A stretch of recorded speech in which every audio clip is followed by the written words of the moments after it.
Assalamualaikum warahmatullahi wabarakatuh. Di video kali ini saya akan meresum kembali mata kuliah Pendidikan Agama Islam dari materi kedua sampai materi kelima. Yang pertama yaitu Hajatul Insan ila Rasul atau kebutuhan manusia kepada Rasul. Yang pertama, al-insan atau manusia adalah ciptaan Allah Subhanahu wa Ta'ala yang diberikan banyak kelebihan dibandingkan makhluk Allah lainnya. Manusia diciptakan Allah dengan membawa fitrah atau naluri. Yang kedua, fitrah artinya ad-khilqah, yaitu keadaan asal ketika seseorang manusia diciptakan oleh Allah. Fitrah dianugerahkan Allah kepada manusia diantaranya adalah yang pertama, fitrah terhadap wujudul khaliq atau eksistensi pencipta. Yang kedua, fitrah untuk ibadatul khaliq, menyembah atau beribadah kepada sang pencipta. Yang ketiga, fitrah terhadap al-hayatul manazomah atau kehidupan yang teratur. Yang ketiga, hidayatul rasul atau petunjuk rasul. Jika kita hendak mengikuti perintah Allah, maka kita harus mengikuti perintah Rasul. Mengikuti petunjuk Rasul berarti kita mengikuti jalan agama Allah seperti petunjuk ma'rifatul khaliq. Yang terakhir yaitu ibadatul sahih, yaitu ibadah yang menyembah Allah dengan panduan mengikuti Rasul. Rasul sebagai penerima wahyu dari Allah harus diikuti dan sebagai keperluan bagi kita untuk menjadikannya sebagai suri tauladan dan petunjuk dalam menjalankan ibadah yang benar.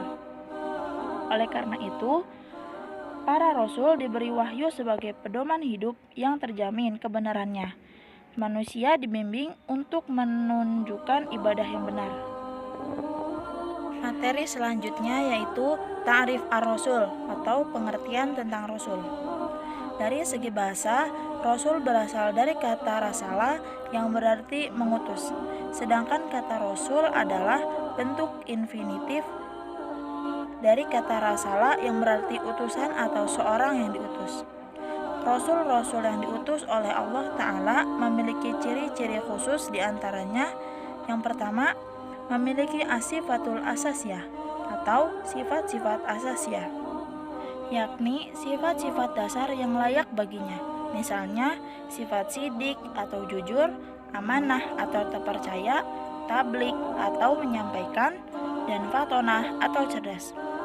Sifat ini layak dimiliki oleh setiap rasul yang mengemban atau membawa risalah dari Allah Subhanahu wa Ta'ala. Yang kedua, memiliki al-mu'jizat, yakni perkara-perkara luar biasa yang dapat dilakukannya dengan izin Allah untuk melemahkan mereka-mereka yang menentangnya. Yang ketiga, adanya al-bisyarat atau berita gembira kedatangannya. Kabar gembira kedatangan seorang rasul ada kalanya telah diberikan oleh rasul-rasul sebelumnya dalam Al-Quran surat As-Saff ayat 6. Yang keempat, adanya an-nubuwat atau berita-berita kenabian. Setiap rasul senantiasa membawa berita dari Tuhannya melalui wahyu berisi ajaran, perintah, dan larangan atau peristiwa-peristiwa masa lalu dan masa yang akan datang. Yang kelima, adanya ats-tsamarat atau hasil dakwah yang dilakukannya. Di antara hasil dakwah yang diwujudkan Rasulullah SAW adalah munculnya generasi unggul dari sisi keimanan, ilmu, dan amal sehingga mampu berkuasa di muka bumi ini dan menebarkan ajaran Islam ke seluruh penjurunya. Materi selanjutnya yaitu makanatul rasul atau kedudukan rasul. Yang pertama, rasul sebagai hamba Allah. Kata hamba menurut ulama berarti jisman wa ruhan, yang artinya jasad dan ruh. Sebagai seorang hamba, beliau Shallallahu Alaihi Wasallam adalah seorang manusia. Beliau juga memiliki nasab dan memiliki jasad sebagaimana ada perjalanan Nabi. Yang kedua, Nabi Muhammad Shallallahu Alaihi Wasallam adalah sebagai seorang rasul di antara para rasul. Kedudukan kedua sebagai rasul di antara para rasul yang lain ketika beliau Shallallahu Alaihi Wasallam menerima wahyu yang pertama. Maka dari langit terdengar, "Wahai Muhammad, kamu adalah Rasulullah dan aku Jibril. Tugas seorang rasul yaitu yang pertama menyampaikan misi, yaitu sebagai rasul maka beliau menyampaikan risalah yang ditugaskan oleh Allah kepadanya. Yang kedua, menunaikan amanah. Yang ketiga, memimpin umat. Materi yang terakhir yaitu as-sifatur rasul atau sifat-sifat Rasulullah.